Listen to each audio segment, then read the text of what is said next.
West Ham are in serious trouble. We all know it. The whole fan base knows it. The management knows it. The players definitely know it. And the ownership knows it. What's going on? What's going on at West Ham that is so bad for us West Ham fans, but many fans from other clubs can't seem to see? And they only tend to see it when it starts to happen at their club. And then they're screaming blue murder like we are, and then wondering what the hell's going on. Just like a load of Reading fans were doing for their own club. Just like Huddersfield are doing for their own club right now. They actually boycotted, or half the fan base boycotted their game the other night. So what is it about us West Ham fans that we are so upset about? And that other fans keep on saying, oh, be careful what you wish for. Your Talk Sport keep on going on about it. Oh, they've never had it so good. They never had it so good. Reap what you sow. All that kind of stuff. All that Jim White, Simon Jordan bollocks that they keep on spouting out. And every now and again, they'll say, oh yeah, we might have a point. It has been a bit of a shit show at West Ham. So let's just boil it down exactly what we want to see as a fan base and what we call the West Ham way. The West Ham way is, and it's very similar to many other clubs in that we want to see attacking, attractive football. We want to be entertained, but we want players on the pitch to absolutely want to give it 100%. Everything that they got for the shirt, everything they got for the club. And even if we get beat, at least we go down fighting. So we want to see tackles going in. We want to see a bit of aggression on the pitch. But fundamentally, we want to go to games and feel that our players, our club, is doing it for us. That's the West Ham way. That's the way of attracting football, trying to play attractive football, trying to do the best that we possibly can and be totally at one with the fan base. And right now, we are not. In fact, it's been like this for quite a few years now. And this is not a Moyes thing. This is actually very much since we moved to the London Stadium. That actually probably started a little bit before then, but in the modern era, since we moved to the London Stadium, this is where the decline happened. Now, there was lots of issues going on before this, before the London Stadium, obviously, and it's all down to the ownership. David Gold, David Sullivan came in with Karen Brady as well. They came in from Birmingham. I spoke to Birmingham fans at the time, and they said they've ruined our club. They've ruined Birmingham City. And look, Birmingham City have just now started to find some form and get back into the Championship. But they were in no man's land for so many years. And that was purely down to David Sullivan and David Gold. They've come to West Ham, and slowly but surely, they've done it to us. Mismanagement of the club. Poor transfers, the way they interact with the fans, the way they put out information, the way they treat managers, treat players, the way that structurally they run the club, the way they've sold our club, the assets of our club, our football stadium at Upton Park. They've moved us into a rented, leased football stadium that it isn't a football stadium. We know it isn't. It's just something that's hashed together, and they pay a little but have no assets. And the only assets we've got now are players. And guess what? They keep on selling the best players that we have, and especially this season to our bitterest rivals, Spurs and Kudus, and they're not replacing with anybody. So you never really know who's calling the shots at West Ham. With under Sullivan now, because after David Gold has died, rest his soul, and Karen Brady and the rest of the board, because everybody gets a shot here, because everybody is to blame. We get investment from Kaczynski and he does absolutely fuck all. So you wonder what the hell is going on behind the scenes. And in the previous video I talked about front of house, back of house. So the back of the house, with the ownership model, the way it's structured at the club, and who's making the decisions, and where the investment goes into the club, has been an absolute shit show for years, and it just gets worse and worse and worse. And they're more about what they can draw out from the club rather than what they can put back into the club. It's not about the benefit of the club. It's not about the benefit of the fans. This is all about them. It's got nothing to do with us. And it's been like this for years and years and years. So when other fans and media commentators and, arseholes out there talk about West Ham fans that, we've never had it so good, or, be careful what you wish for, and all this kind of crap. And, they won something, what are they moaning about? Or they got rid of David Moyes, who was, he won them a cup. What are they doing? You have no fucking idea what it's been like for a West Ham fan, and you have no idea what goes on behind the scenes. I always say this time and time again. When you listen to somebody on the radio talking about your club, they know zero about what's going on in the club. But they're willing to give their opinion. Oh, yeah, they're playing this kind of football. They're doing that kind of thing. Or the manager's not very good. He's struggling, whatever. Or the fans should be a little bit more respectful. All this kind of stuff. Bollocks. You know absolutely fuck all about this club. And you know fuck all about any other club. Because you're not involved in it. You're just seeing it from the outside. You might watch a couple of games on TV. You might go there as a pundit or something. And you might watch Match of the Day for your highlights. Oh, yeah. Big fucking deal. You know what's going on at the club. You know fuck all what's going on in this club. And that's the problem with all these commentators, and especially fans from other clubs as well. We don't know about what's going on at your club, and what makes you think that you know what's going on at our club? Fuck all. So the problem is, it's down to the ownership. It's down to the ownership that has historically put us in repeated problems with the way we play, the erosion of this West Ham way, the way we want to play football, what we expect from our football fans. It's been the erosion of a fan base that's kind of been diluted, and there's a lot of apathy there. It's the reason why we've gone into a stadium that isn't a football stadium, and it doesn't feel like we've got any kind of connection with it. And one of the biggest reasons is that the ownership has not properly found good managers to support the West Ham way, to perpetuate the West Ham way, because the ownership don't even know what the West Ham way is. They don't even think like West Ham fans. They don't even think like football fans. They're just thinking like business people.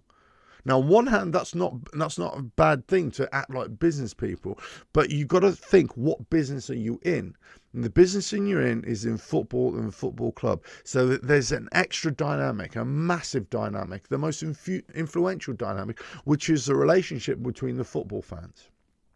And if you erode that, which they've done, in fact, they've destroyed that. If you destroy that, then you're basically just going one way. And it's sending West Ham right the way down. So what's happened is, for many years, they've just not supported the managers properly, or they've hired the wrong manager, or they've not driven the manager to play in a certain way. So you're hiring managers that effectively are playing defensive football, boring football, non-entertaining football. Now that's okay if you're winning like Mourinho. But if you're not winning like Mourinho, guess what? It's the most frustrating, crappy thing to watch. And you're paying your hard-earned money to go there to be entertained, to have something that you can latch onto, that you can cheer your team, to urge your team onto, because you know that they'll try their very best. Even if they fail, they'll try their very best just to provide that for you. So we go into a stadium that we all hate, really, because there's no atmosphere there. And you try for a few minutes, to cheer them on. But they just don't deliver. And they haven't delivered for so many years, since we've been in there. And then we get a period under David Moyes, when COVID hit, that we were playing some attacking football, and we got results. And that was without anybody there. No fans there. As soon as the fans came back, then he reverted back to this defensive football after a couple of months of the new season, and then it just got worse and worse and worse. And that from then on, that was the moment where it just started to go downhill in terms of the performances, in terms of the results. Sometimes we get a result. So we had a couple of seasons where we did 6th and 7th. And then we got to a Europa League semi-final, right? Then we got to the Conference League final and won that. Then we got to, I think it was quarterfinals of the Europa League, wasn't it? Or something like that. Because we won the Conference League otherwise.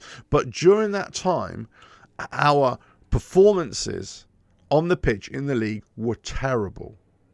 We were struggling for most of the season, and it was so painful to watch. That's why we were hounding out David Moyes, because he wouldn't change. He wouldn't change the way he was playing in the league, and that's the most important thing in the league. The way we were playing, the way we were entertaining each time was terrible. And it just wasn't being addressed by the ownership. And they keep on coming out with this bollocks time and time again. So when other fans, they look at West Ham, they think we're just moaning. When the media, mainstream media, look at us, they think we're just moaning. But we're not. We're not moaning for no reason. We're upset. We're destroyed as a fan base.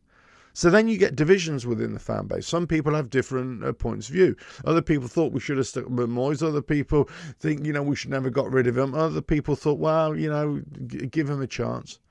And others will say, no, as soon as it went for a substantial period of time that we weren't playing decent football, attractive football, or even attempting to play attractive football, that's when people just thought, no, we can't do this with David Moyes. Forget it. And it continued with Lopetegui, and it's obviously continued with Potter. Even to this day, people are saying, yeah, we should give him a few more games. We should, it's so early in the season. What you're failing to see, what people are failing to see from the outside and also within the fan base as well, that this isn't a new thing. This has been going on for a long time. This isn't a new thing with Graham Potter. It's happened all last season. He took us from a bad situation with Lopetegui, that we were terrible, to an even worse situation. We are terrible as a club. We are terrible as a football team. We've got no pace. We haven't got the players to play any kind of attractive attacking football. And even our best players are struggling. Even the best players that we've got are struggling, or they're inconsistent. So, we lost the first 2 games terribly in the league. We go up to Wolves in the Carabao Cup, and we're playing their second team. And we couldn't even break them down. We couldn't even break them down. They win a penalty in the first half. And they take it. We had a couple of chances. They had a couple of chances. But it wasn't as if it was night and day between the two teams, where it should have been. We're playing their second team. Then they come at us in the second half. We get 2 goals. We're winning 2-1. Then substitutions are made to make us more defensive. And you go, what the hell are you doing?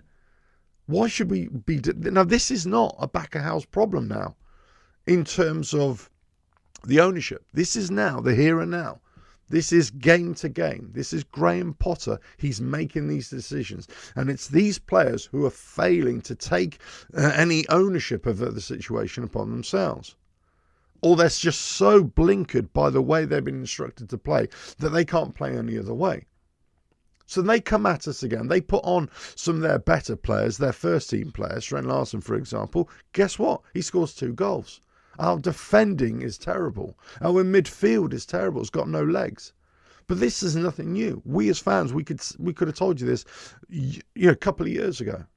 We could have told you this. This is where it's going. We've been saying it all last season. We were saying that they need to change us in the summer. Otherwise, we'll be really, really poor. And guess what? We lose the game and everybody's upset. Of course, everybody's upset. The fan base, having a pop at Jarrett Bowen when he goes to say, thanks for coming. He's having a pop back. He apologises afterwards. But then questions are, asked of Jared Bowen, or should he be our captain? Should he be our captain? I never agree with Jared Bowen being a captain. That's nothing against Jared Bowen. I just don't think he's the right character for that. And I've always felt that either a midfielder or a central defender has to be your captain. Somebody who's strong, a strong leader.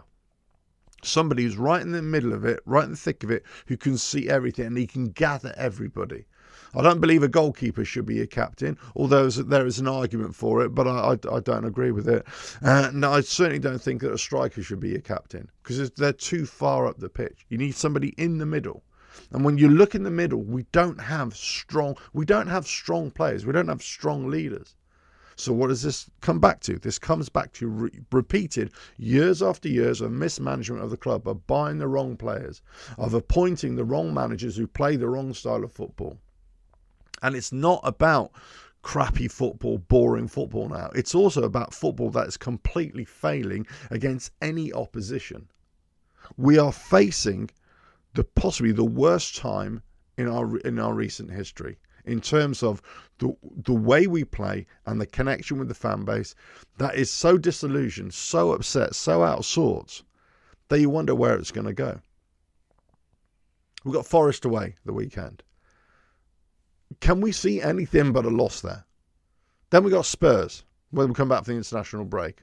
And we've got Crystal Palace. Can we see anything but a win there? So at what point does the ownership change direction? What point does the ownership look at themselves and say, we've got this completely wrong? Look at what the fan base is saying. Look at what some mainstream media has said. All the focus is on now at the mainstream media because they cannot deny what we've been saying for a long, long time.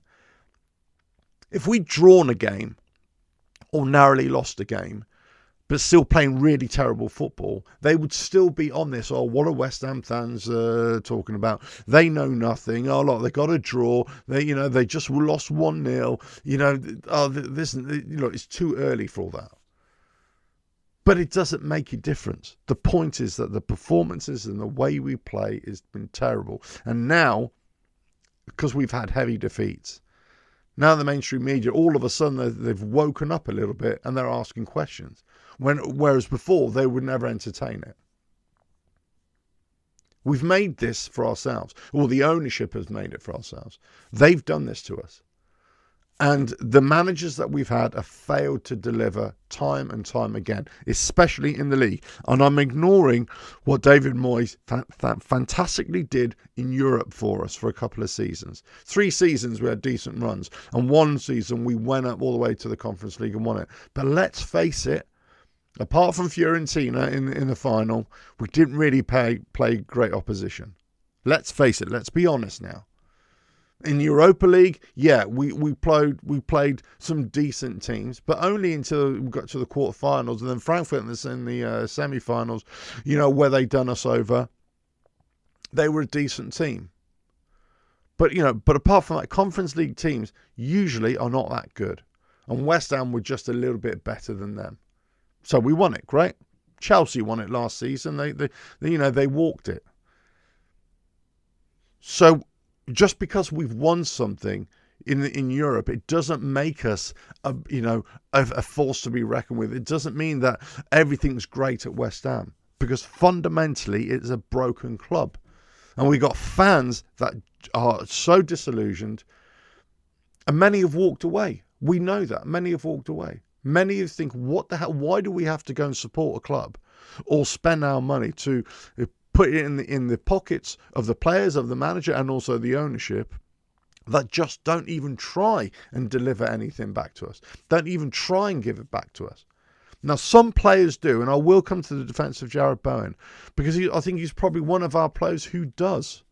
There's possibly another 1 or 2 that you could say, hand on your heart, yeah, okay, they do try.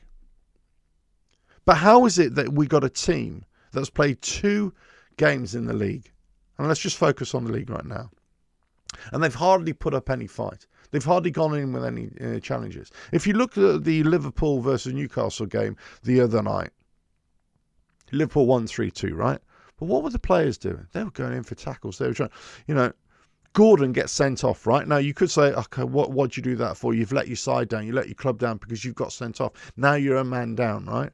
But fuck me, did he show some aggression? Did he show something?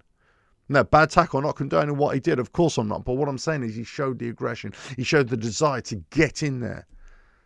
Against Chelsea, if there was no more apparent, I don't think we even tried to put a decent tackle in. They were taking the piss, tappy football between two players. Nobody told them what's what. Nobody went in there for a challenge. What are our players doing? That is not a Graham Potter thing now. That is a player thing. That's individual players and the captain on the pitch not taking it upon themselves just to get stuck in. I'm not saying they're going to start fouling and do crunching tackles, but they've got to put up a fight. They've got to hassle. They've got to close down. And it's become this way now. We are a laughingstock from other fans. We're a laughingstock of other teams because they know exactly how to play against us. They need to just come at us and we will crumble. As soon as they score our first goal, we will crumble. We are all over the place. Keepers all over the place. Now we see that David Sullivan has come out and said, no, I'm going to take over the transfers now. I've had enough. And he's just throwing names in there. And we're still up in the air. Are we signing players or we're not signing players? What kind of players are these? Oh yeah, we're going to sign these players. And guess what? They're going to save West Ham. Absolute bollocks are they going to save West Ham. They're not going to come in and all of a sudden it's changed. It's going to take weeks for any kind of real effect with any players that we get. And you pin your hopes on any players that they can get at the 11th hour, this is, when they should have done their business right at the start of the season. They should have planned for the start of the season, not all of a sudden, desperation stakes, quick, we've got to find somebody, because that's exactly what he's doing now. I mean, they're always in charge of the transfers. We don't have a director of football. Our structure of the club of identifying players and targeting players and paying for players, doing deals is absolutely the worst. And it just gets worse. Karen Brady, David Sullivan are not fit. Actually, the whole board are not fit for purpose. They haven't been fit for purpose ever since they took over. I was warned of this by a Birmingham fan friend many years ago, and he said, this is terrible for your club. They've ruined us, and they're going to ruin you. And I was just like, I bloody hope not. I bloody hope not. And he was right. He was absolutely right. We are properly fucked. Because no matter what transfers we get in now, no matter what shady deals that they do, all they're interested in is saving face. All they're interested in is trying to appease. And lots of people would say that you can't get them out. You can't get them to leave. You can get them to leave by highlighting and putting pressure on them. And they do not want to be questioned by mainstream media. They're hating this now by mainstream media. They absolutely hate it because the results haven't gone our way and the performances have been terrible. So it's plain as day there's something wrong with West Ham. That's why David Sullivan has come out saying, "Oh yeah, we're going to take over. We're going to make this all good now." Well, I'm sorry, but if you're the owner of the club, then you would be making sure that the structure of your club is absolutely 100. You would make sure that it is tight. That you got everybody in place that knows exactly what they should be doing. And you should be targeting players in your season so that next season you're ready to go. And you should be identifying managers who can bring you the style of football that you want, that your fan base wants. And you should be trying to harmonise the club, the players, the management, and the fans together. And you should be delivering a product that us customers would want, because that's what they regard us as, customers. They don't regard us as fans, they regard us as customers. So if that's the case, you regard us as customers, then what are you selling us? You're selling us a product that nobody wants. And guess what? We've been paying for this shit for so long. Lots of people have been talking about this week, I'm sure, about, if West Ham get relegated, it'll be terrible. Yes, it would be terrible. Lots of other fans, and I've said this for the longest time, I'm not a Premier League fan. I don't support West Ham because we're in the Premier League. Lifelong West Ham fan. I don't support us because we're in the fucking Premier League. I support West Ham because it's West Ham. Because that's who I fell in love with as a kid. But there are so many fans within this fan base who go to the games at the London Stadium, who I'm convinced are either not West Ham fans, they're fans of other teams, they're transient fans who just come in and go, and that's fine. You can't go to all the games, you can't go to every game, that's fine. But then you've got so many fans there that are just Premier League West Ham fans. And what I mean by that, and this is not for West Ham thing actually, this is for all clubs. As soon as you drop down division, if you get relegated, a load of those fans won't go. They won't renew season tickets. We'll lose them. If you go down another league, let's say, just like Birmingham did, your fan base will reduce even further. And it will probably level off around about 20,000, because we're a decent club, right? 25,000. Well, that's basically the lower tier of the London Stadium. So they'll shut off the top tier and it'll be lower tier only. It's soulless now. Now, to make a noise in that big stadium is going to be really hard, even for 25, 30,000, ardent West Ham fans. And this is what's going to happen. We'll get relegated to financially be a terrible thing. But in some ways, it might be the thing that saves West Ham Football Club. Because it'll be such a terrible thing for the ownership for that to happen. Financially, it'd be a terrible thing. And the PR would take a major hit. So it could be the thing that actually drives them out of the club to force them out. And to sell the club. Or to have an internal buyout. Maybe Kretinsky takes over and feels, hey, now I can really do something with this club. I don't see West Ham being relegated as a bad thing. I honestly don't. Because, you still... I love the Championship. I love League One football, League Two football. If you go and watch those games, you'll see that it's good, honest football. It's great football.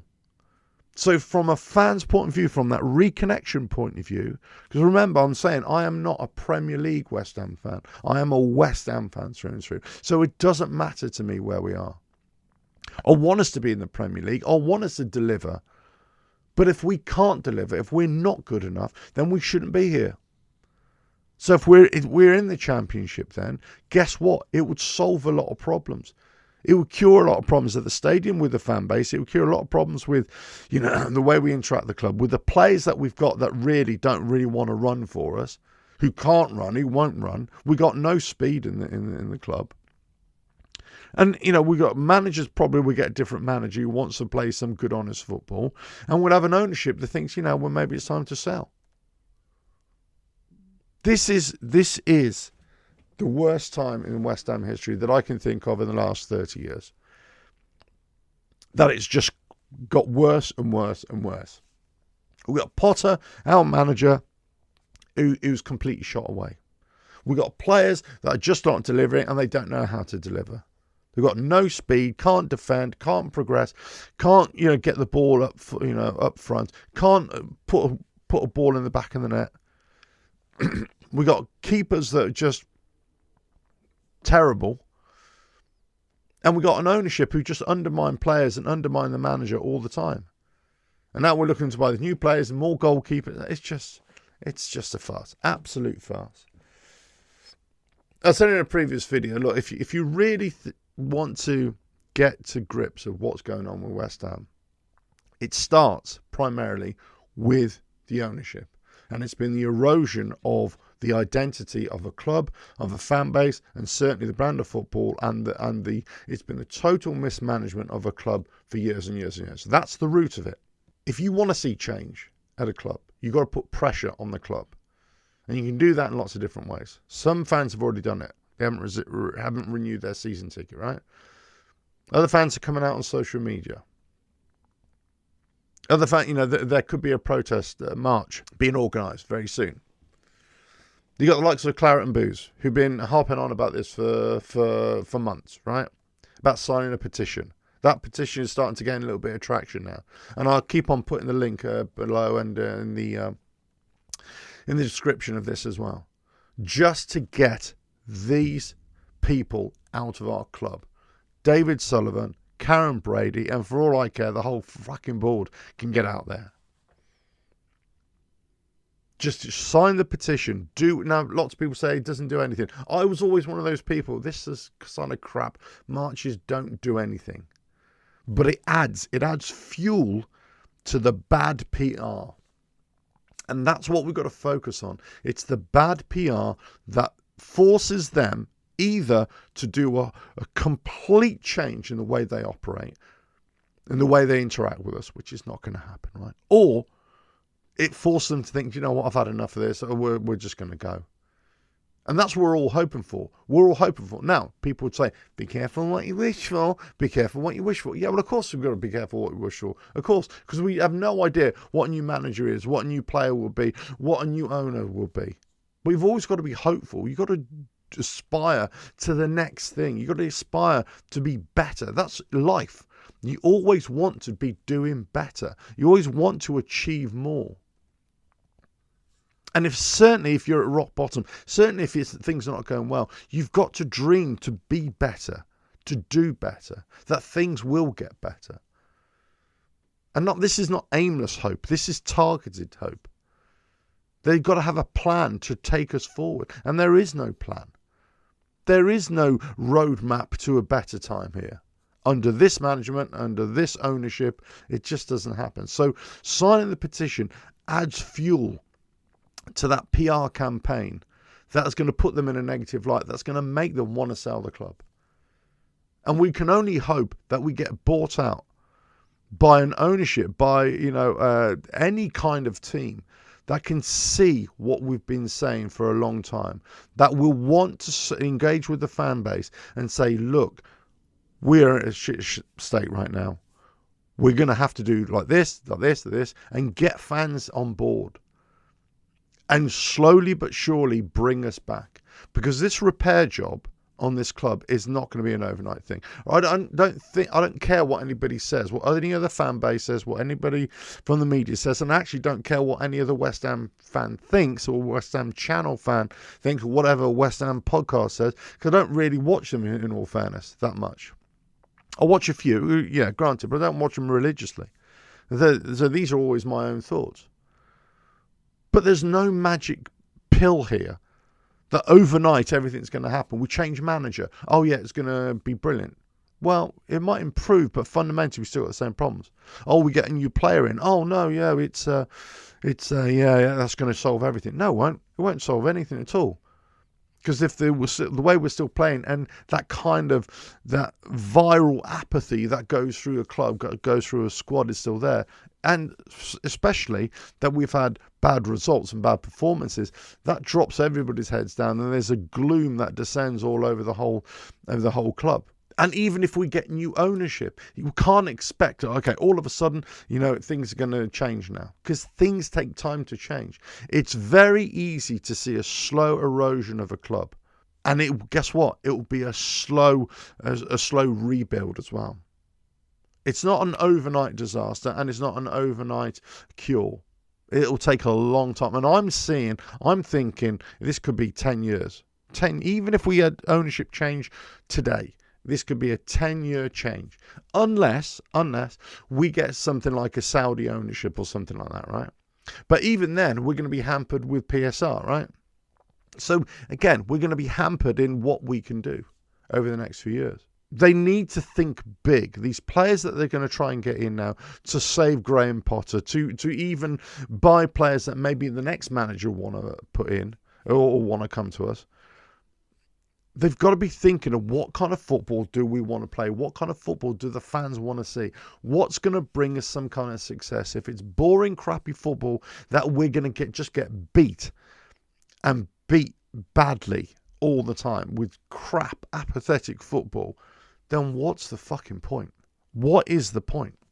Honestly, it's just terrible. So hopefully, listen, I've harped on enough here, but hopefully Other fans will understand this, because if it happens to your club, you will understand. You'll be screaming blue murder that you'll be hoping, or you'll be frustrated why other fans or media people can't understand what you see, because nobody knows your club better than you.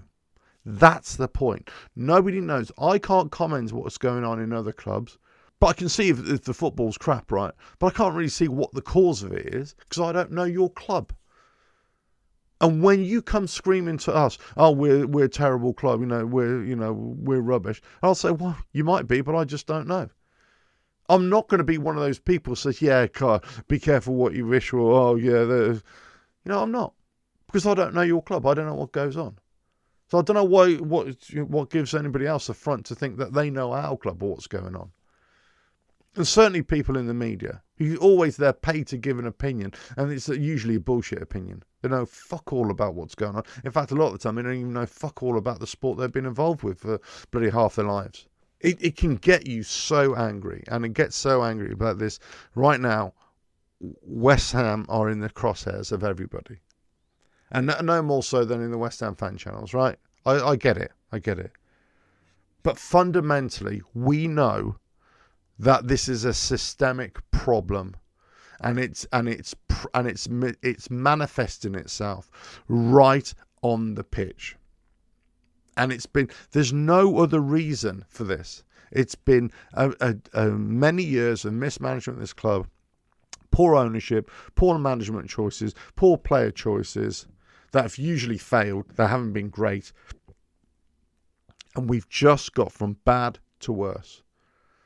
And when you employ managers that take you backwards, then you've got to be asking yourself, as an owner this is, hold on, we've employed a manager who's actually made us worse. And we haven't done what we should have done.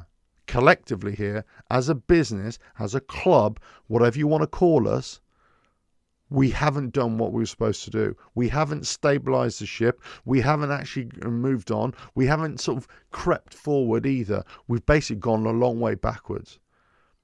So if I'm a business owner and I employ somebody who's taking me backwards, I go employ a manager to take care of my shop, to take care of my pub, to take care of my business, whilst I'm doing other stuff, and it's taking us backwards, it's ruining my business.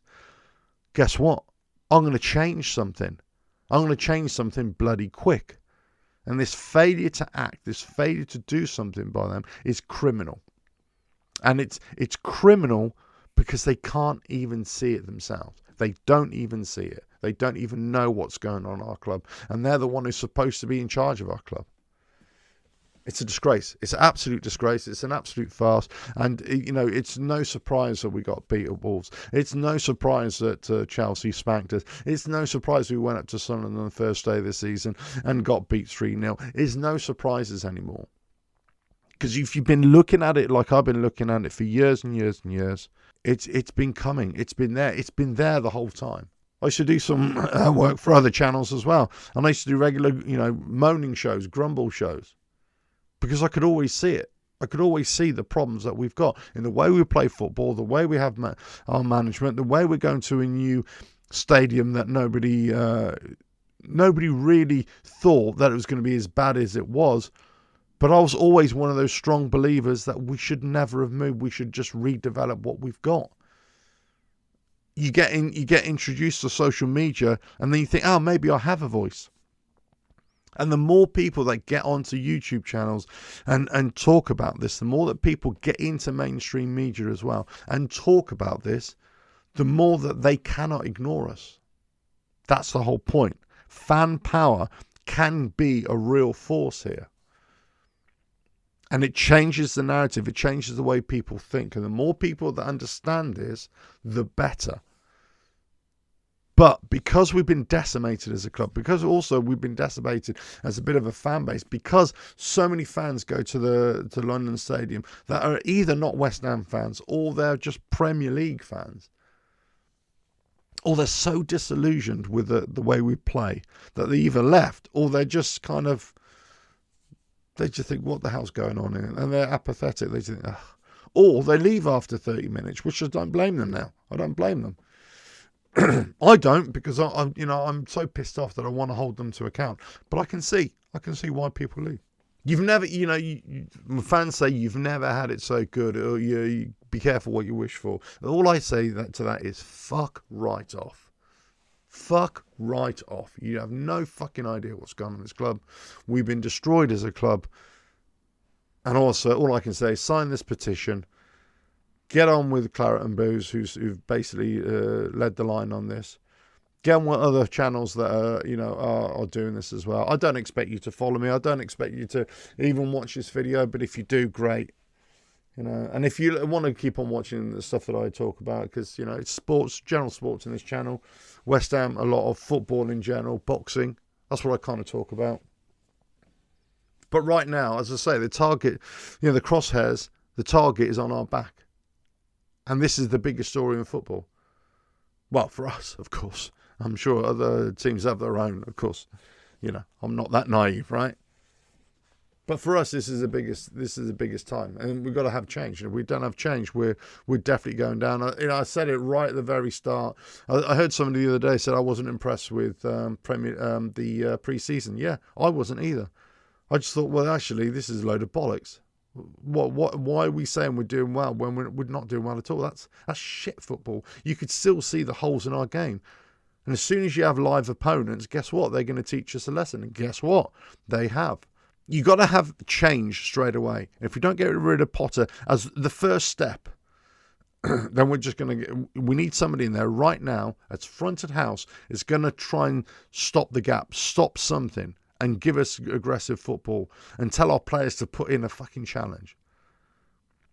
And we need the ownership to change or be gone.